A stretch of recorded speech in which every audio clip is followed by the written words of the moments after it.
Tantor Audio, a division of Recorded Books, presents A Woman's Place is in the Brewhouse, a forgotten history of alewives, brewsters, witches, and CEOs, by Tara Nurin. Foreword by Terry Farendorf. Narrated by Nancy Peterson. Foreword. In fairy tales, there's often an old wise woman who helps the heroine along her journey with clues, or by sorting barley kernels from wheat kernels, or another such task. Author Tara Nurin is a young wise woman who is here with a book full of clues, and she's done all the sorting and sleuthing for you. Perhaps you fell in love with beer because it's part of your family traditions, or beer's long and deep history as part of human culture attracted your attention. Maybe you joined or follow the craft beer revolution because its fresh, raw creativity and innovation captured your fancy.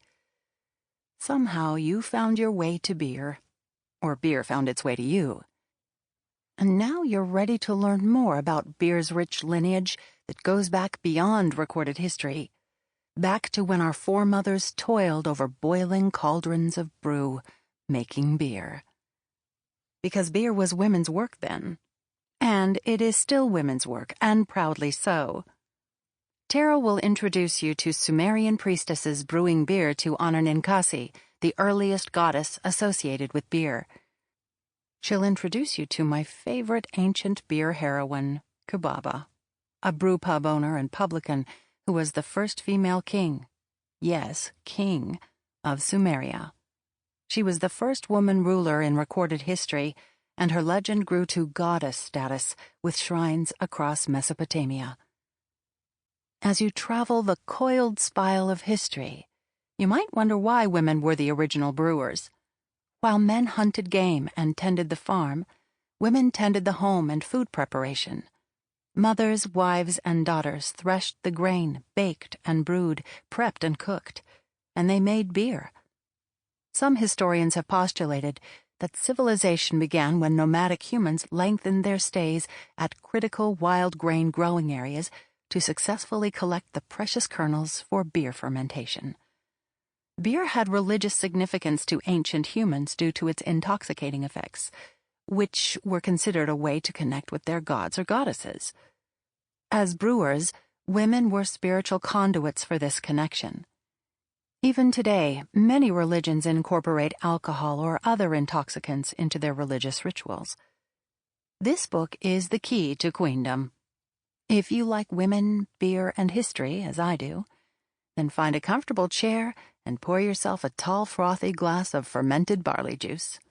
The adventure you're about to embark on will open your eyes to the forgotten history of women and their role in the greatest civilizing event in history, beer. Terry Farendorf, Pink Boots Society founder, Portland, Oregon, USA. February 18, 2021. Preface. When Pink Boots Society founder Terry Farendorf told me I should write the definitive history of women in beer, I felt at once exhilarated and overwhelmed. As the force behind the first organization dedicated to advancing women in brewing and related industries, Terry has pretty much had the first and last word on the subject. No one has devoted a book to the full topic before, which strikes me as inconceivable considering humankind consumes more beer than any beverage besides water and tea. And though in the modern era we view it as little more than a social lubricant, women have brewed beer throughout history so their families would have what, in many cases, comprised the only potable, affordable drink available, and one that contained necessary nutrients to boot. Yet in almost every civilization, across thousands of miles and thousands of years, the forces of religion, politics, or economics have replaced women with men whenever this household chore has shown promise or profit or prestige. Not anymore. Over the last 4+ decades, intrepid women have begun trampling the barricades that can no longer hold us back from reclaiming this proud heritage. So what, some ask? It's just beer, not worthy of academic consideration. I couldn't disagree more. As Tia Edmondson Morton, curator of the Oregon State University Brewing Archives, explains, beer and beer production is the story of people. It is a food product and a terrific lens to look at culture, science, food, agriculture, economics, leisure, class, labor, gender, etc. The complete telling of these stories also elucidates something else: injustice. Throughout a decades-long crusade for social justice for women and disempowered populations that probably started around the time my mom took me to my first pro-choice march in Washington, D.C., I've contemplated the patriarchal regime. Beer represents and parallels the myriad ways men have historically harnessed control of women. Scientists believe the evolutionary ancestors to humans, who migrated out of southern Africa about 4 million years ago, lived in peaceful groups that valued both genders equally, or distributed greater rights to women. Because these hominids didn't invent weapons for hunting large game until approximately 10,000 years ago, before then, both binary sexes seem to have minded the children, gathered plants and berries for eating, and, yes, brewing, and trapped rodents and other critters with their hands. The late feminist author Marilyn French suspected the power structure shifted when men realized they fathered the children to whom women gave birth. Potentially wanting to benefit from the labor of their children, men began kidnapping and enslaving women from other clans to guarantee paternity of the offspring. French presents adultery as humankind's first codified crime, but only when practiced by women. She suggests that when the bonds men formed as hunters weakened in the cultural transition to cultivating agrarian civilizations, to mass-produce bread or beer, men instituted brutal puberty rites as a way to rip boys from their mothers and re-establish an exclusive sense of solidarity in opposition to women. If you think about it, the very act of farming implies domination over Mother Earth. Sumer is traditionally credited as the first state to exist, and also the first to sell beer. Formed in the 4th millennia before Common Era, BCE, in modern-day Iraq, the civilization required armies to guard and enlarge it.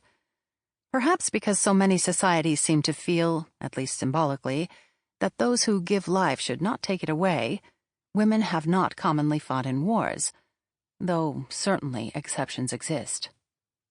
From Sumerian times to the present day, successful warriors have risen to leadership positions, and to the victor, they say, go the spoils. Male rulers concentrated power among their chosen disciples, and as statehood developed, smart leaders incentivized their winning troops by conferring them with status and wealth. In some cases, leaders forbade their soldiers from marrying. As French writes in Volume 1 of From Eve to Dawn, A History of Women in the World, since soldiers were men, the new rank was associated with males. A class arose in which women had no place at all. Men did not need wives because of the invention of prostitution. We can see the patriarchy evolve before our eyes in statutes from ancient Egypt, credited as the first society to brew the type of beer we might recognize as such. Whereas the statues of queens and kings once stood at equal height, female royals started shrinking in relative size around 1200 BCE. By the time of Ramses II, writes French, queens' statues stand no higher than the pharaoh's knee. A statue of the wife of Ramses I stands in front of him, her head the size at the level of his penis. Keeping in mind that the rich get richer and power begets power, another truism applies here. History is written by the victor. Women, too often illiterate through the ages and held captive by patriarchal customs and laws, have rarely gotten to document their own, her story. Sample complete. Ready to continue?